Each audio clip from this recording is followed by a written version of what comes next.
Bonjour les amis, je vous propose ma réflexion et méditation pour le 17 février 2026, élaborée spécifiquement à partir des textes liturgiques du jour. Mardi 17 février 2026, sixième semaine du temps ordinaire, année A. Première lecture, Jacques 1, 12 à 18. Bienheureux l'homme qui supporte l'épreuve. Psaume 93, 94, 12 à 13a, 14 à 15, 17 à 18. Heureux qui éduque Seigneur. L'Évangile, Marc 8, 14 à 21.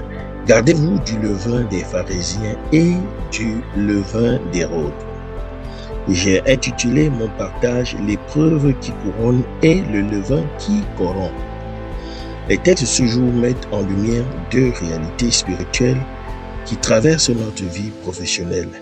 L'épreuve qui peut devenir chemin de bénédiction et l'influence qui peut être contagion de corruption. Jacques nous invite à la persévérance qui mène à la couronne de vie.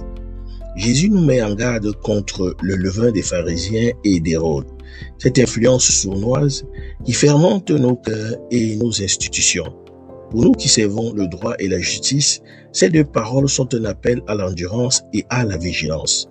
Bienheureux l'homme qui supporte l'épreuve, dit Jacques, car sa valeur, une fois reconnue, il recevra la couronne de vie que le Seigneur a promise à ceux qui l'aiment.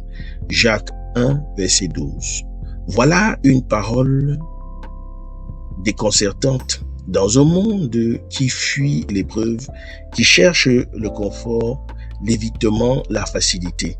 Dans nos métiers de droit, les épreuves ne manquent pas. Des dossiers complexes qui usent la patience, des décisions douloureuses à prendre, des critiques injustes, la solitude du juge, la fatigue de l'avocat, la lourdeur administrative. Jacques ne dit pas que ces épreuves sont bonnes en elles-mêmes. Il dit que celui qui les supporte tient bon dans la fidélité, en sort éprouvé comme l'or au creuset. En cette fidélité éprouvée reçoit une couronne.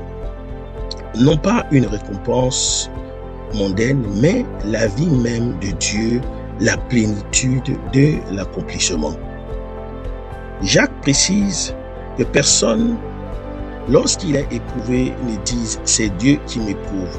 Dieu ne peut être éprouvé par le mal et lui-même n'éprouve personne. Jacques 1, verset 13. Dieu n'est pas l'auteur des épreuves, mais il est celui qui donne la force de les traverser, qui transforme nos tentations en tremplin, nos chutes en leçons. Chacun est éprouvé par sa propre convoitise, dit Jacques. Dans nos métiers, les convoitises sont nombreuses. Convoitises de pouvoir, de reconnaissance, d'argent, de carrière. C'est là que l'épreuve trouve son terrain.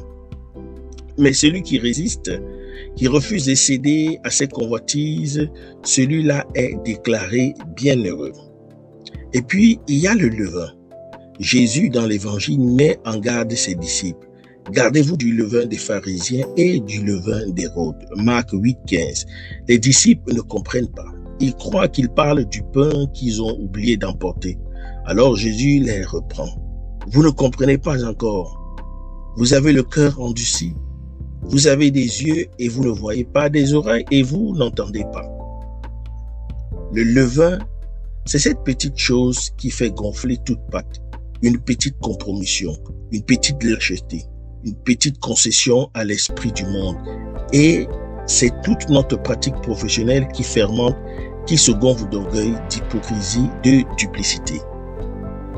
Le levain des pharisiens, c'est l'hypocrisie religieuse, le formalisme, l'apparence de piété dans la réalité du cœur. Dans nos métiers, cela peut être le respect apparent des règles sans le souci réel de la justice, la belle éloquence sans la vérité, l'image professionnelle sans l'intégrité.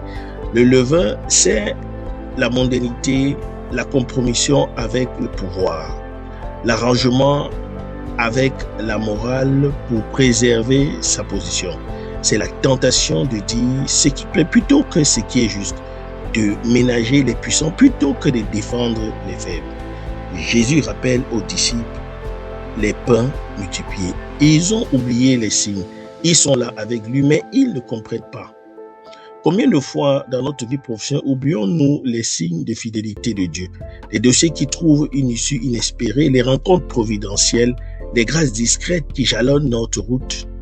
Nous avons des yeux, mais nous ne voyons pas. Nous avons des oreilles, mais nous n'entendons pas. Le levain de l'oubli fermente en nous et nous rend incapables de reconnaître la présence du vivant. Ainsi, la journée qui s'ouvre nous appelle à une double attitude. D'abord, supporter l'épreuve avec persévérance sans accuser Dieu, sans céder aux convoitises, en sachant que cette fidélité laborieuse reçoit une couronne de vie. Ensuite, veiller sur le levain, cette petite influence intérieure qui peut corrompre tout si nous n'y prenons garde. Un rien d'hypocrisie, un soupçon de compromission, une once d'orgueil et toute la pâte de notre vie professionnelle lève, mais pour notre perte.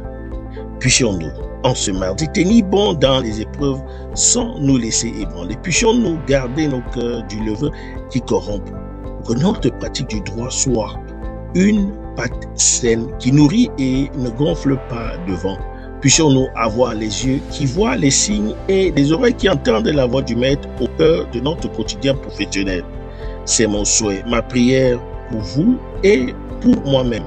Merci d'avoir écouté. Bonne journée à tous et à toutes. Je suis la terre du Christ. Soyez les terres fécondes du Christ dans vos différents milieux de vie professionnels, les hommes de loi et assimilés en particulier.